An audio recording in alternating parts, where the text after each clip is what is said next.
Welcome to this special conversation hosted by the AFRJ Freedom Council. My name is Ashley Chapman, founder of the AFRJ and co-chair of the council. The Freedom Council is an assembly of business leaders and global companies working to end and prevent human trafficking together. The council's mission is to catalyze business engagement alongside government, nonprofit, and community efforts in ways that will impact millions of lives. Throughout the year, we host a series of monthly conversations with national experts on topics of national attention, focusing especially on that topic's nexus to human trafficking and how the business community can engage. Each topic will come with a corresponding action kit for the month so that you can learn more and move from information to impact in your local community. April is Sexual Assault Awareness Month. Today, we are honored to host Monika Hostler, Executive Director of the North Carolina Sexual Assault Coalition and President of the National Alliance to End Sexual Violence. During the next half hour, we'll be discussing the state of sexual assault in the U.S., its nexus to human trafficking, and how the business community can become part of the solution today. Monika, welcome. And please introduce yourself to us. Absolutely. Thank you very much, Ashley, for inviting me. It's my pleasure to join. My name is Monika Hostler, and I'm the Executive Director of the North Carolina Coalition Against Sexual Assault. We are a statewide alliance that represents over 100 rape crisis centers and community-based organizations that provide frontline direct services, other allied professionals, survivors, students, and businesses alike. So we consider ourselves kind of the hub for sexual assault information, resources, and advocacy in the state of North Carolina. It's also my great privilege to say that every single U.S. state and territory has a colleague or counterpart organization that's also a state or territorial sexual assault coalition. So it's certainly for those of you who are not from North Carolina or you're based across the country, we certainly I have colleagues who are just as knowledgeable and supportive of this work that are providing both advocacy, education, and resources in their states.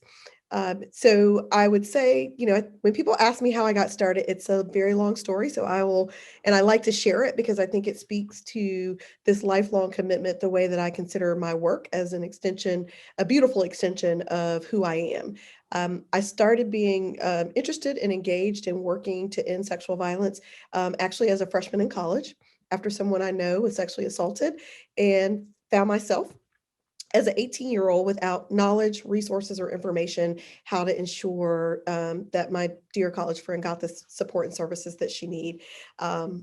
I'm literally a tenacious and persistent person. And so after trying to figure out what that looked like for college students in the early 90s, I continued on that pathway throughout my college career, ended up volunteering at a local rape crisis center, did my senior paper on sexual assault survivors, specifically on historically Black colleges and universities, graduated, went directly to work at a brand new small rape crisis center in rural North Carolina, spent several years there, both providing sexual assault direct services, eventually also opened a domestic violence shelter before trying out this work at the advocacy level at the coalition, and where I've been for the last 20 years, primarily focused on public policy in every sector and institution and looking at how we shift the culture.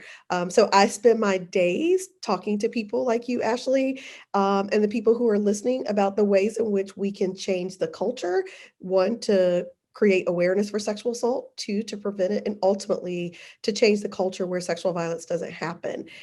How this intersected for me around human trafficking was in 2000. Year 2000, I got a call from our then Attorney General, who is actually now our current governor in North Carolina's office, and said, we have a van in Guilford County in North Carolina. The highway patrol pulled the van over. It was full of young girls who didn't speak English, what they could gather as they had been sexually assaulted, and they called me. It took us about less than 30 minutes to figure out. It was our first human trafficking case that we knew of in North Carolina. In 2000, our organization, NC CASA, in the Attorney General's office at that time, started the first statewide human trafficking task force, which we now, fortunately, in our state have a human trafficking commission. Oh, bravo. Slow clapping, all of that. By the way, Monika, you're amazing. So I hope that you, our listeners, heard all of that. I mean, your expertise and experience in this field ranges from direct services to education to policy and advocacy at the state level, local level, national level. And I know you wear two hats. And so as someone who also wears two hats, I get that too. So you have this side of your world with the North Carolina Coalition Against Sexual Assault, and you've also got a national hat. Could I you tell us do. a bit about that too? Absolutely. So I have a national hat. I'm you impressed me when I saw that you had multiple hats as well. And I think people like us surround ourselves by other brilliant, compassionate, dedicated people that really make it, honestly able to wear multiple hats to ensure that we're touching every facet So of the true. ways in which we want to switch the culture so that it's safe for all women, children, and everyone. That's right. So my national hat is I'm the president of the National Alliance to End Sexual Violence, which is the national public policy entity that works on behalf of state coalitions, rape crisis centers, and survivors in DC, working on public policy. And as a result of that, we started with two other colleagues a larger entity called Reliance, where we're working on individual sectors. So we were fortunate to start with the NFL, who gave seed funding to three organizations to really start to develop business policies and practices to address sexual violence in all the forms in which it shows up in the workplace. Mm, so good. So good. Well, first of all, just hear from me. I'm so appreciative of all of the work you, and you're right, absolutely brilliant minds, right, surround us both. Just amazing humans who are equally dedicated to this cause.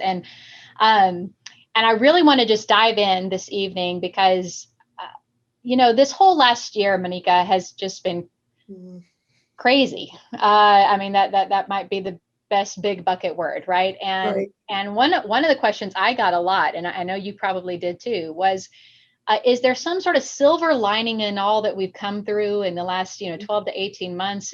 Are people who were being hurt no longer being hurt? Is that something that's happening? And I would love your perspectives on what, given both your national and your statewide hat, I mean, you'll know better than anyone. What is the current state of sexual assault in this country for people who don't know? Um, and you can even kind of weave in what's been the impact of the COVID-19 pandemic on all of that. Absolutely. And you're right. I think everybody wants to ask people like us, what's the silver lining or what's the next after we've gone through? I think you're right. Crazy is my big word, right? To describe the experience that I would say is for me in my lifetime, the first real experience that regardless of who you are, it impacted your life in some way, shape, or form. Whether it was policy change that moved us to the three W's, right? That impeded upon our lives, that had us quarantined to our homes, or we were impacted directly by COVID. While it has been hard and crazy, it is the one thing, and again, where I can say, no matter who I'm talking to about sexual violence, that I can say, sexual violence like COVID has no boundaries. Yeah. There's no one like human trafficking that we could say, oh, well, that person would never be impacted by this.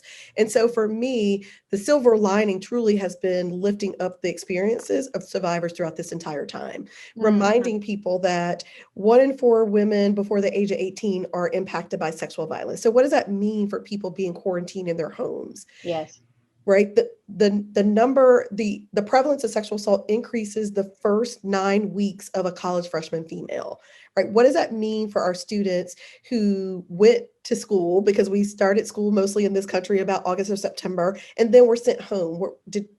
Were they sexual assaulted? Did they get services? Are they back home trying to deal with that? Really helping people understand that there's no corner of our society that sexual violence doesn't impact us, and how that was, quite frankly, illuminated during COVID. It was the first time I had legislators, Congress people, the media saying, what do you think's happening while people are home? Do you think sexual assault has stopped? And I said to them, no, I don't think Yeah, it's stopped. that's right. What has happened is a decrease of physically showing up at our doors for services, That's but our right. hotlines didn't see a decrease when people could do it. We saw advocates being the most creative they've ever been, providing virtual services for the first time every way possible, all the way to the forensic exam if someone was able to get to a medical facility. So we saw, I say the silver lining is we saw people come to this place of whether they traditionally had talked about sexual assault or not, were unable to say that they didn't believe in the prevalence anymore. Now, I That's don't right. think they believe me when I say 1 in 4, because people still feel like, wow, that's significant. And it is significant. But what It I is. tell them is, unfortunately, like human trafficking, these are crimes that happen against people in the shadows. And when things happen in the shadow, meaning it literally happens in the shadows, people do it in private, but the grooming process that happens is intentional and deliberate in a way that leads the survivor who's being impacted by that to not share what's happening in the beginning, because they're unable to put a word to it. They're unable Yeah. to define it as harm in the way that it starts. And I don't think I have to tell anyone, whether you have children or not, online predators were a huge concern for all of us during Yes. COVID as well. So really putting our heads together on how do we increase cyber safety to ensure, after kids got really exhausted from being in the house with their parents all day, right? For our younger kids or young people, how did we ensure that they didn't sneak out That's to right. someone who could cause them harm? Right? Yeah. How did we ensure when they were taking a walk to get out of the house that they would still be safe? None of those concerns went away during COVID. They actually escalated. And Yes. then for me, again, the silver lining was we were able to do a lot of public awareness because people were asking the question publicly. And I do Yeah. think it's the first time we've had what I would say is earned media attention around Yeah. these issues to be able to lift them up in a way that we had not before. Well, right. No, thank you for that's so incredibly true, right? So, human trafficking, sexual assault is something that knows no boundaries whatsoever, not geographic boundaries, not demographic boundaries, and we just really need to understand the issue better, so that even in the individuals in our orbit and our families, Mhm. in our communities and our world, we can be aware and be ready to take the right action. So this month, April, is the Sexual Assault Awareness Month in this country. What are some of the main messages that you want people to understand this month, particularly about this issue, about what they can do? Absolutely. So in North Carolina, and every state has wonderful sexual assault messaging. But this year we decided to go with a campaign after, as I said, the earned media. We had a great opportunity across this country. We ran a You Are Not Alone campaign, right? So Mm, it ran on TV, streaming apps, radio, everything, to remind people that if they're being harmed in their homes, or if they're being triggered by being quarantined at home from a previous sexual assault, that there was still support. Our 24-hour crisis lines were still open. And yeah. what we found in that is over a third of our programs, even during COVID, were experiencing wait lists to Mm, provide counseling services or support group services to survivors during COVID, which we had not anticipated being able to really quantify it mm, until we started talking about public policy and funding. mm, We were able to start quantifying it so that we could really say publicly, here is what we're still hearing as we're quarantined, and here are the ways in which new sexual assaults are happening, but also here are the ways that survivors are at home still being triggered, whether it's because they're locked in and no longer have freedom or autonomy, which is a common response, physiological response for survivors, and mhm, just really being able to name that for people who don't have that experience, or a loved one in their lives who've shared that with them. And mm. so the key messages for me is, we all know survivors, whether we know survivors, right? We may That's not know right. that we know them, Mhm, but the ways in which we talk about this and acknowledge the reality and prevalence and harm that this causes, not just the incident, but the trajectory of somebody's life, is long-term impacted by yeah. sexual assault. And so this month is all about us talking about it, right? How do we talk Mhm, about autonomy? How do we talk about online safety for our young people, or mhm. even our older adults who we all taught how to FaceTime, right? So that they, or use Zoom so that they could see their families during Yes. quarantine. How do we now protect them now that they have more access to technology that they may not have had before, scams that happen for our older adults, right? Mhm, So for me, the messaging is, we learned so much about how to be connected virtually, regardless of age and demographics, in a way that this country had not been. The mhm, digital divide really did shrink, right? mhm. Because we had schools across the country figure out how to give broadband internet hotspots to students, or laptops to students. We had family members giving old devices to families who didn't have Yeah. devices. We really saw our community come to a place to really decrease the digital divide, Mhm. which is great. That's That's great. a Right. huge That's great. highlight. Yeah. And now we have to then openly talk about Yeah. what does this full level of virtual accessibility mean for everyone? And how That's do it. we ensure we talk about safety precautions, how to get help, how to Mhm. spot something? And then our favorite new word that we got from one of our young people is to block and delete, right? Like, Yeah. so, Yeah. which, socially, consciously, we are not really trained to ignore people. Just Mhm. human beings, we're not, right? We're like, Mhm. no, this sounds like a really great email or a really great advertisement. So, really letting people know it's okay to block and delete people if you're not sure what it is. And if That's they're right. real, they'll figure out how to find you. Yeah. So, those are some of the things that have really, I think, have come out that have been successes. The other successes, the ways that we were able to really define this data allowed a significant amount of funding for the first time in both CARES Act 2, which Mhm. happened for sexual assault and domestic violence, but in the American Rescue Plan, for the first time, there's dedicated sexual assault funding that Oh, goes through the great. Health and Human Services, $198 million for over 1,500 rape crisis centers, 56 state and territorial coalitions across this country for the first time to really look at how do we use this money to close the gap in Mhm. services that we saw arrive during COVID. And so that's a huge success. The other Yes. piece Mhm. of it being an HHS is we talk about this as a public health issue. And so Mhm. for it to be housed at Health and Human Services to me is also a sign and signal to our country and our society that this is a public health issue. This is Yeah. something that everyone can do something and be engaged in. Absolutely. And it took a while for human trafficking to really be recognized as a public health crisis as well, even though the weight of providing services were on our sexual assault and rape crisis centers, they were on our domestic violence centers. And so if I can, let me just shift for just a second and ask you, Monika, what could you help our listeners understand what's the nexus between sexual assault and the issues of human trafficking across our country as well, and the nexus between even a person's experience and the survivors that you are working with, as well as just the services that are or are not available to those populations experiencing that.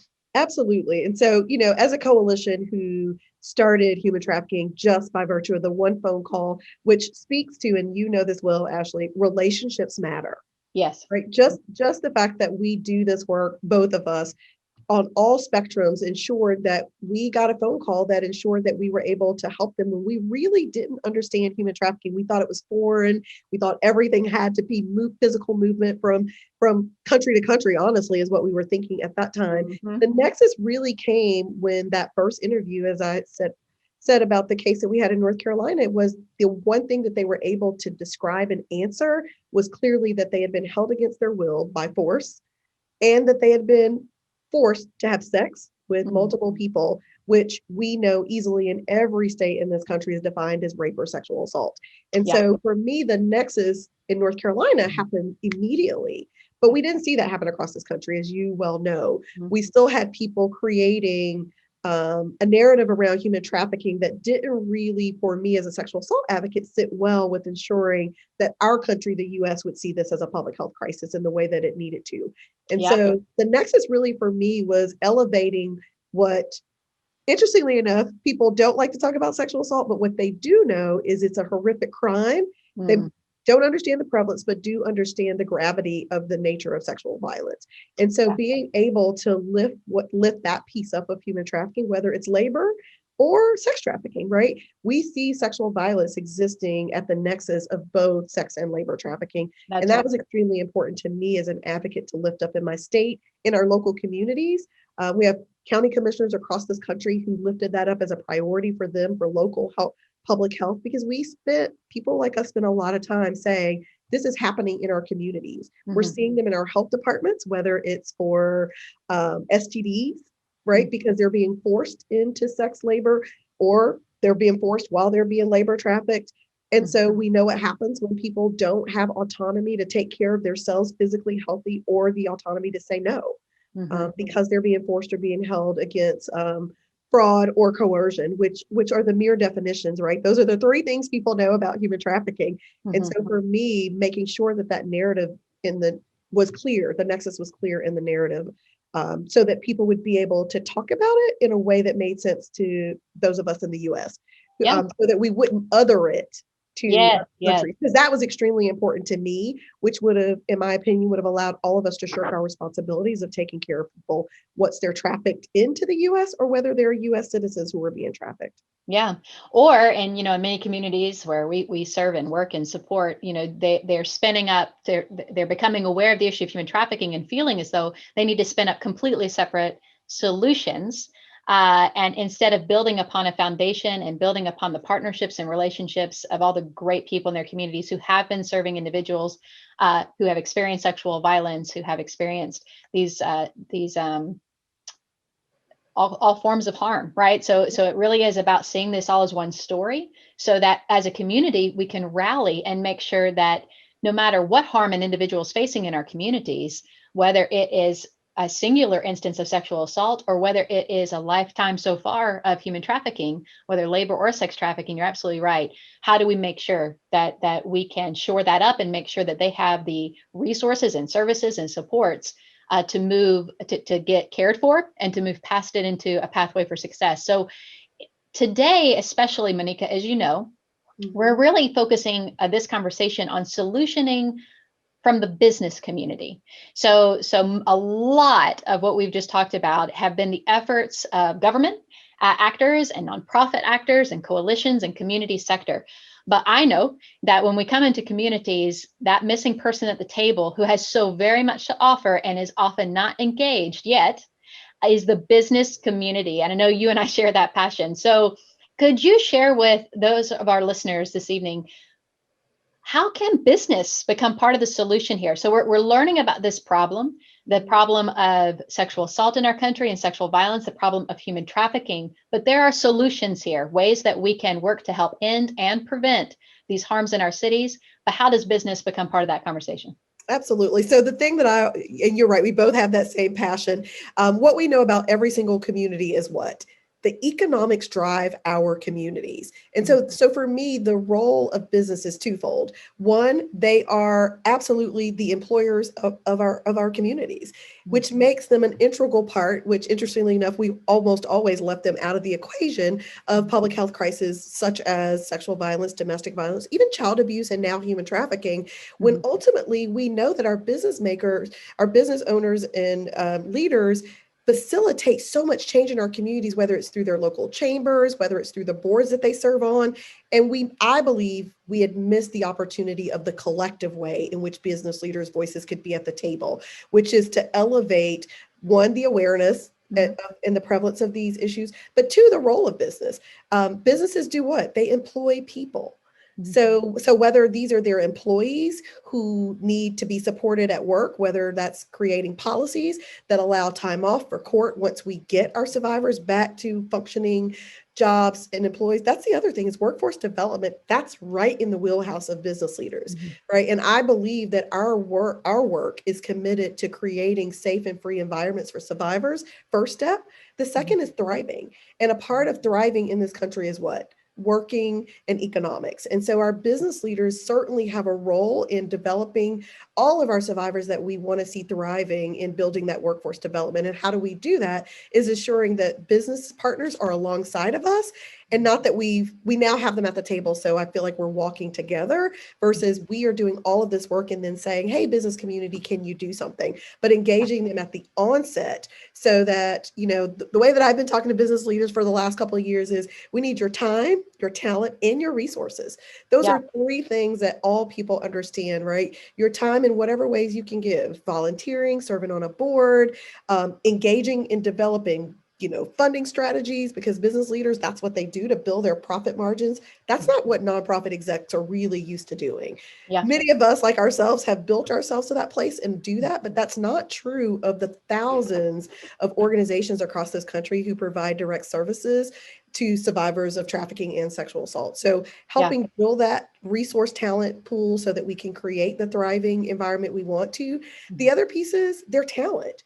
We've had businesses say, hey, we have somebody who's really interested in this, and we never ask why.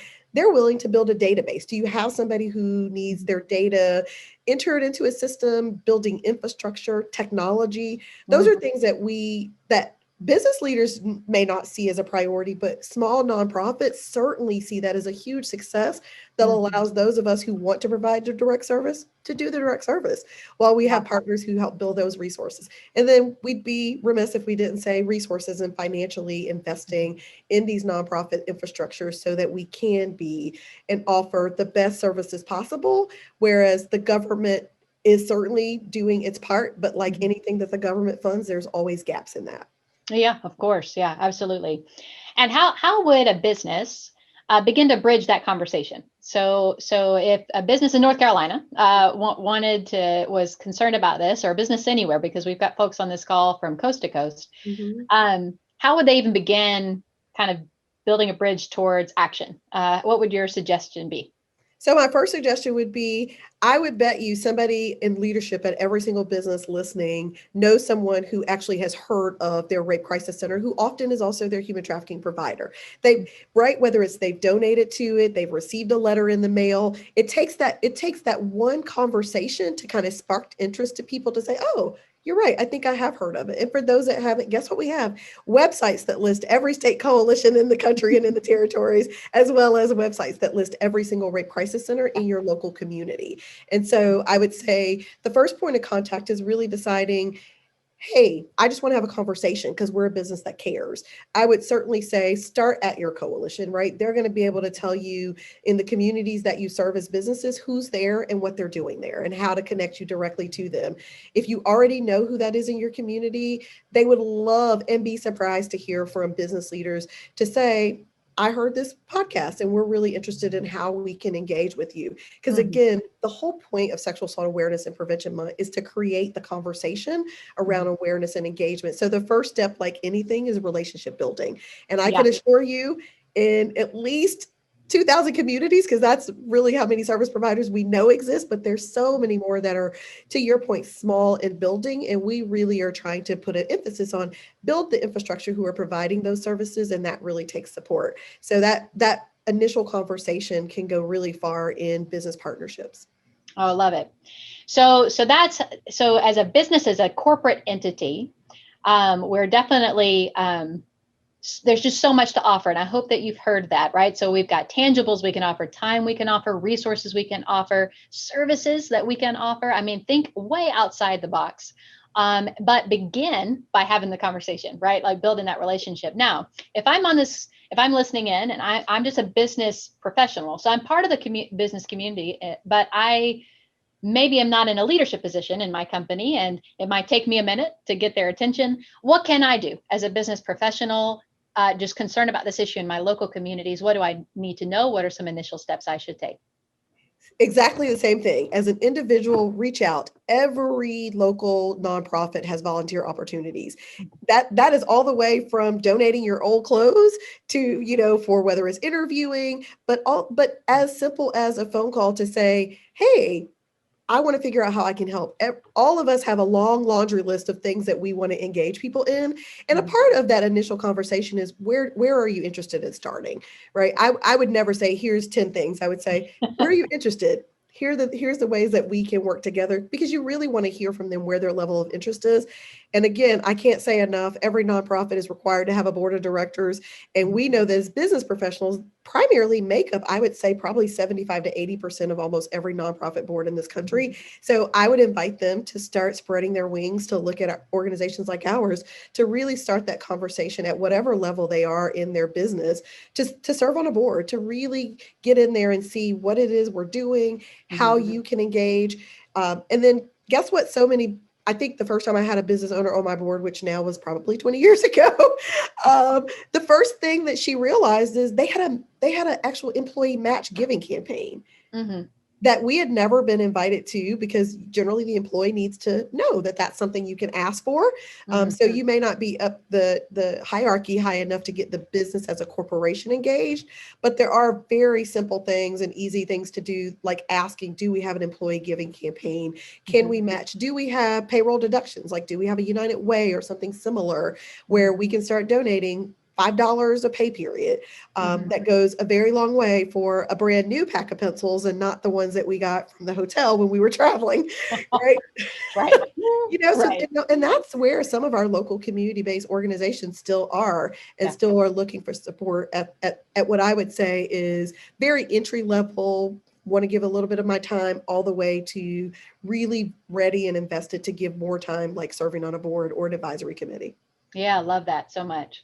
Yeah, just getting involved, just taking that step, being brave and getting involved. The question is not, is there something that you could do to make an impact? The answer to that is yes, right? So it's really, what is it that you can do? And that's a world of opportunity, and there's a world of need. But just start that conversation in your local community, and then bring friends Right. alongside. Friends. Yeah, that's right. So before we move and open the floor to Q&A, Monika, what would be the one thing that you hope someone would take away from this conversation today, related to this issue, related to how business can engage? I mean, just what's the one thing you hope that they walk away with this evening?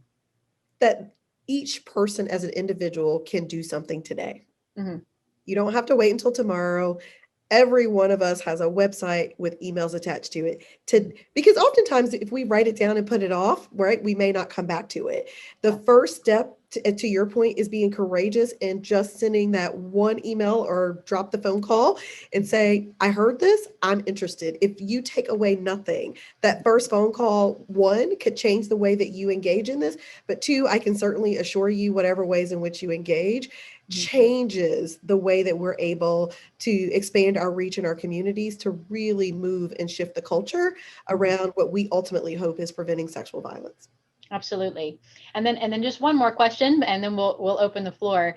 If I'm someone who has experienced sexual violence, maybe in my lifetime, maybe presently, or I know someone who has, what are some things that I need to know about the next steps I could take to seek help?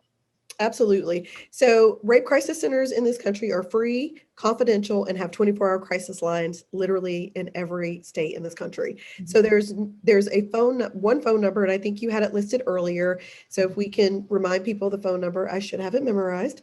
We'll definitely send it out. We'll send it out. But there's one phone number that we can ensure that people can call if they just want to take the first step. Because for some survivors, this is also their first step of making the first phone call to say, I don't know where to start, but I heard this and I'm calling the hotline. We're trained to facilitate that conversation in whatever way the survivor is ready to, especially if they've never talked about it.